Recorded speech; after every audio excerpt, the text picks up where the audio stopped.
So it is early morning and I'm feeling a little philosophical this morning. I've had some things on my mind and I want to capture them on video and kind of put them out there in the world to see what might actually come back. And it's been some time since I've done one of these philosophical, top of my head type of videos, but I felt inspired this morning, so I wanted to go ahead and do it. And what is on my mind today is this question of whether we are seeing the emergence of a new type of collector, a new generation of collector. And there are folks that will hear me say new generation and will automatically assume that what I'm talking about is a younger generation. And that's not necessarily where my mind is. But I am thinking that we potentially could see a new emergence of a new type of collector. And here's what I mean by this. When I was growing up, I was exposed to a lot of Marvel comics. That is what I read. Marvel comics, to my knowledge, was the more dominant publisher when I first started getting into comics. And so if someone were to ask me what type of collector I am, I would say I'm a Marvel guy. And there are some of you out there that are watching this right now that know exactly what I'm talking about. You consider yourselves to be a Marvel person. And it doesn't necessarily matter, your age, maybe versus what it was that you were exposed to, and then also your experience, what you gravitated towards over time. There are others out there that are probably like, nah, Marvel's not my thing. I'm more of a DC guy, more of a DC person, because again, that's maybe what you read initially and or that's what you gravitated towards.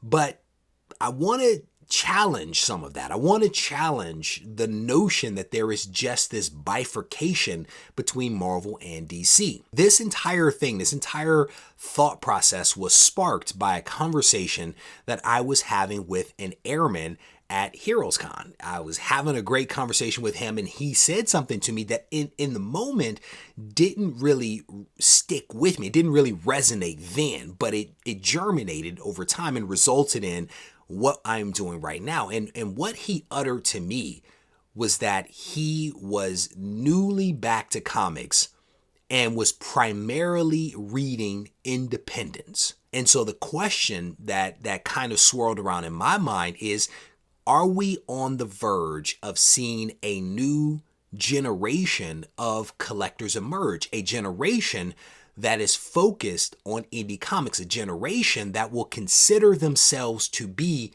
indie people and not Marvel or DC. If you think about it, the independents are putting out some amazing content right now. I mean, the books that they are putting out are incredible. There is no doubt about it. And they are in many ways contributing to what I consider to be the golden age of comics. And again, that's not to take anything away from the actual golden age, but there is something special about what we are experiencing right now. And I don't have a name for it other than the golden age, right?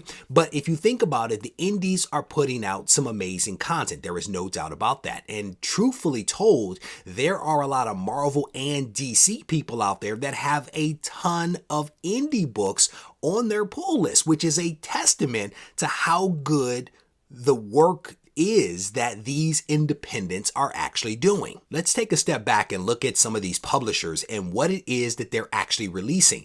In my mind, at the top of the list is Boom Studios, and Boom has some amazing titles like Something is Killing the Children, Berserker, Dark Blood, Grimm, and also Red Mother. The same can be said about AWA, which came on the scene not that long ago, and they have titles like Hotel, Resistance, and Out. There's also been the emergence of Scout, which has a couple of really awesome titles, including The Recount, Distorted, and Red Shift.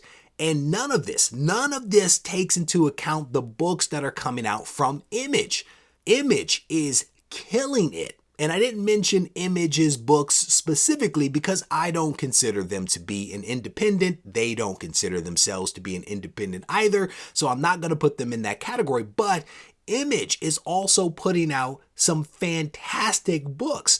My point here is that the indie publishers are really contributing some fantastic content to the hobby, to the market. And as a result of that, one has to assume that there are going to be some ramifications of this. One of the ramifications might be, again, the emergence of a new generation of collectors that identify themselves as being independent people, not Marvel and not DC.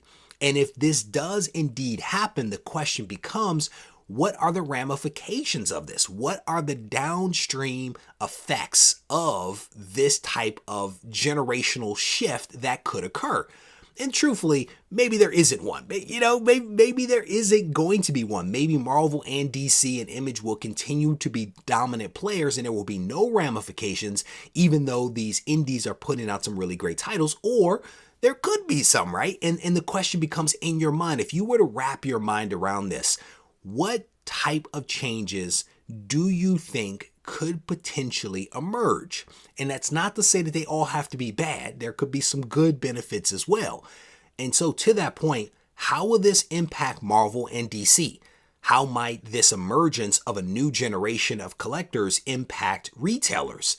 If we look to the future, what could be the impact to the value of Marvel and DC comics and also those from the indies? Could we see a little bit of a value shift?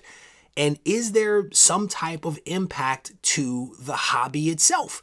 I honestly don't know the answers to this, but I do know that if you do have a shift in things, there are typically some ramifications of that shift, either good or bad. And so I'm honestly looking forward to hearing what you all's thoughts might be on this, whether you see the emergence. If you do, what could be the ramifications of it? But I'm looking forward to reading your comments down in the comment section. So don't be shy. Don't be shy about leaving some thoughts behind. Again, it's not all negative. It's not all positive, but leave a thought behind. Let me know what comes to your mind as you think about this. All right. With that said, we are going to wrap this video up. I want to thank you for taking the time to listen to this philosophical noodling, if you will.